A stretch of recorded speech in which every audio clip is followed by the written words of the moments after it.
চোপড় ফিড খাওয়ালে ওটা আসলে যারা মানে ওয়ান টাইম গরু পালে তাদের জন্য। যারা দীর্ঘমেয়াদী গরু পালন করবে এবং সুস্বাস্থ্যমত এবং সুস্থভাবে দীর্ঘদিন যারা লালন-পালন করবে তাদের জন্য ঘাস প্রযোজ্য। ঘাস ছাড়া ঘাসের বিকল্প আসলে ফিড বিভিন্ন রকমের যেগুলো মানে ফলপ্রসূ দ্রুত ফলপ্রসূর জন্য যেটা করা হয়, এটা দিয়ে আসলে ভালো কিছু করা সম্ভব না। তো এবার নিয়ত করছি যে খ্যারের যে দাম মানে কারি যেটা বলি সেটা অনেক দাম। ওই হিসাবে কারি খাওয়াইয়া আসলে গরু পালন করা অনেক দুঃসাধ্য। কাঁচা ঘাস খাইলে গরু সুস্থ থাকে। আর আ খ্যারের যে দাম, এই দাম থেকে আমি সাশ্রয় পাবো। ঘাস মানে অল্প, অল্প করে ঘাস দিলে আর অন্যান্য দানাদার খাদ্যটা একদম কম লাগে। এতে গরু সুস্থ থাকে। কাঁচা ঘাস না থাকলে গরু বিভিন্ন রোগবালাই ধরে। সম্মানিত খামারি ভাইরা, আসসালামু আলাইকুম। আজকের নতুন পর্বে আপনাদের স্বাগত জানাচ্ছি। আমি মোহাম্মদ আশরাফুল ইসলাম। দেখতে পাচ্ছেন আমার পিছনে আজকে এই যে ঘাস কাটা হচ্ছে।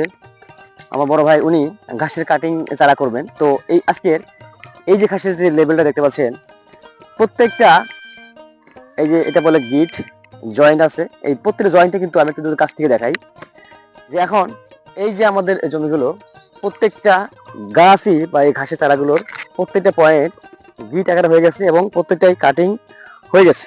আমি একটু কাছ থেকে দেখাই যে এই যে চোখগুলো বের হয়েছে, এটা শুধু কাটিং করা মাত্রই জমিতে দেওয়া মাত্রই কিন্তু ঘাসগুলো বের হবে। আর এখানে দেখেন, এইখান থেকে শুরু করে আমি যদি একটু দেখাই, এই ঘাসটা মোটামুটি এখন 8 ফিট থেকে 10 ফিট লম্বা হয়েছে। এটার সুবিধা কি, যে এটা কিন্তু কোনো ফুল হবে না, যত লম্বা হয় ফুল হবে না এবং এটা কখনো ফুল হয়ে ঝরে যাবে না। যেমন আমি যদি বলি যে নেপিয়ার ঘাসটা আছে, যে আমি আগে বলছিলাম যে নেপিয়ার ঘাস কিন্তু ফুল হয়, ফুল হইলে এই গাছগুলো চিকন হয়ে যায়। চিকন হওয়ার ফলে কি হয়, ফলনটা কমে যায়, এটা আমাদের আয় হয় কম। আর এই জারা বা পাকচুন গুলো কি হয়, এটা কখনো ফুল হবে না এবং যখন তখন আপনারা যে কোনো মাটিতে গাড়তে পারবেন। জৈব সারের মাধ্যমে, বিশেষ করে গোবর সার দিলেই এই মাটিটার মধ্যে বেশি ফলন হবে। আর এখানে ভাই কাটিং করছেন, উনি নিজের জমিতে গিয়ে রোপণ করবেন। ওনারও গরু রয়েছে, গরুর জন্য এটা স্পেশাল একটা খাদ্য এবং প্রোটিন সমৃদ্ধ একটি খাবার। এখানে ফাইবার রয়েছে এবং আঁশ রয়েছে, যেটার কারণে গরু শক্তি পায় এবং প্রোটিনের যে ঘাটতি সেটা পূরণ হয়। পাশাপাশি এখানে খনিজ রয়েছে, খনিজ লবণও কিন্তু এখান থেকে এই ঘাস থেকেই পেয়ে থাকে।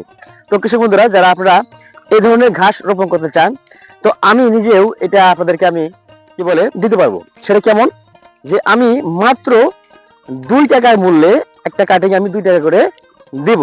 কারণ এটা অনলাইন করে আমরা নিয়ে আসতে হয়। আর যদি আমি টাকাটা যদি না দিই, তাহলে আপনি কিন্তু এটা রোপণ করবেন না, মূল্য থাকবে না। আমি দেখছি যে অনেকেই আমি দিয়ে দিছি, কিন্তু তারা কিন্তু গাড়ে না, লাগায় না। আর এই যে ঘাস যখন লম্বা হয়, তখন অনেকে এসে বলে ভাই আমাকে চারা লাগবে, চারা দিতে হবে। দেখা গেল যে আমি যখন তাদেরকে দিয়ে দিলাম, তারা কিন্তু আগ্রহ হারিয়ে ফেলে, তারা দেয় না।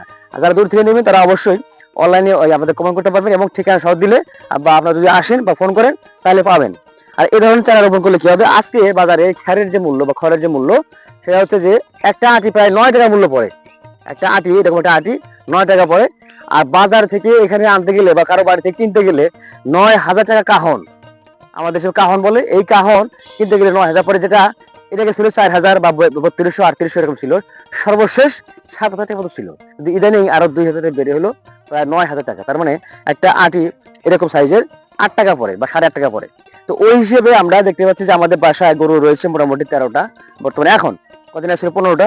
তো এই গরুগুলোকে খাবার দিতে গেলে 800 টাকা থেকে 900 টাকা মিনিমাম খড় হিসেবে যায়। তো সেক্ষেত্রে এই ঘাসে থাকার কারণে আমাদের অনেক সাশ্রয় হচ্ছে। আমরা আগে বলছিলাম যে এই ঘাসের পাশাপাশি পরে তো একটা ভুট্টা গাছ দেই, তো ওটা দিলে আমাদের মোটামুটি 800 টাকা 10 টাকা সেভ হয়। তো যারা আজকের উদ্দেশ্য হচ্ছে যে এরকম যারা কাটিং করবেন, এই কাটিং গুলো করলে আপনারা অনায়াসেই এই ঘাসগুলো রোপণ করতে পারবেন।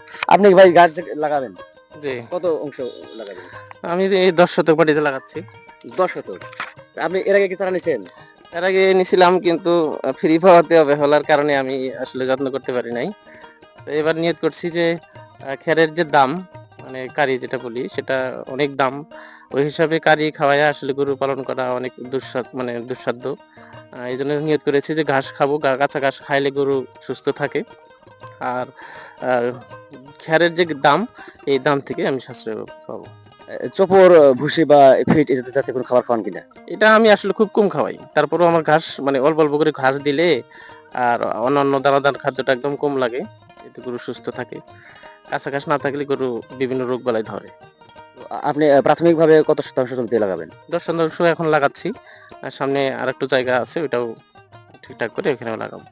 মানে অনেকে এই যে চোপড় বা ফিড খাওয়ায়, ঘাস খাওয়ায় না। তো এই বিষয়ে আপনি কি বলবেন? চোপড় ফিড খাওয়ালে ওটা আসলে যারা মানে ওয়ান টাইম গরু পালে তাদের জন্য।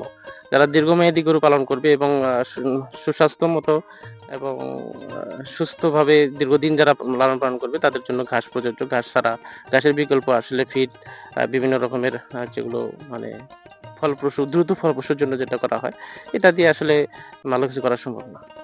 তো আপনি কি এর আগে গরু পালতেন না এই প্রথম? গরু আমি অনেকদিন ধরেই পালি। তবে বেশি পালি না। ২-১ টা করে থাকে বাসায়। ওই শখের বশে যেটা পালি এই। কিন্তু আমার গরু কখনো মানে অসুস্থ হয় না। ঘাস নিয়মিত রাখি অল্প করে। তো এখন আমি নিয়ত করেছি যে আরো ২-৪ টা গরু পালবো। এজন্য ঘাস লাগাচ্ছি। দর্শক ভাইরা উনি যেটা বলছেন আরকি যে আসলে ঘাসের কোনো বিকল্প নেই। কারণ আমরা যতই বই পড়েছি যে গরু হচ্ছে তৃণভোজী, আমরা কখনো ফিটভোজী বা চোপড় ভোজী আমরা কোনো দেখি নাই। তো আমরা ইদানিং এই আধুনিক সভ্যতার মানুষেরা গরুকে জোর করেই আমরা তৃণভোজী বাদ দিয়ে ফিটভোজী, খুদভোজী, ফিটভোজী এগুলো বানাচ্ছি। তো অতএব আমরা অনেক সময় বলি যে এই যে আমাদের গরুগুলো কিন্তু কনসেপ্ট করে না। বীজ দিলে কনসেপ্ট করে না কেন? যে এই সবুজ ঘাস বাদ দিয়ে আমরা যখনই ফিট খাওয়াচ্ছি, চোপড় খাওয়াচ্ছি, ওর পেটের মধ্যে চর্বি জমতেছে।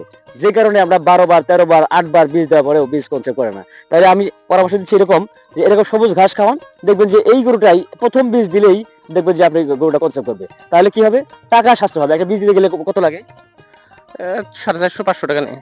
তাহলে 450-500 টাকা বীজ লাগে। তাহলে আপনি যদি ৮ বার 10 বার দেন তাহলে আপনি পুরো ওই যে গ্যাপ, টাকা অর্থ একটা গ্যাপ চাপ পড়তেছে টাকার উপরে। দ্বিতীয় হচ্ছে যে সময় যাচ্ছে কিন্তু। এই যেটা ব্যয়। তো দর্শক এরকম আসলে আমরা যাচ্ছি যে সবাই আমরা ঘাসের চারা উৎপাদন করুন, রোপণ করুন এবং ভালোভাবে লাভবান হন এবং স্বাচ্ছা একটা গরু পালন এবং হালাল পন্থায় এবং এই ফিড বাদে নির্ভেজাল এটা গরু পালন হোক, আমরা সেই বিষয়ে উৎসাহ করছি। বিদায় নিচ্ছি। আসসালামু আলাইকুম ওয়া রাহমাতুল্লাহি ওয়া বারাকাতুহু।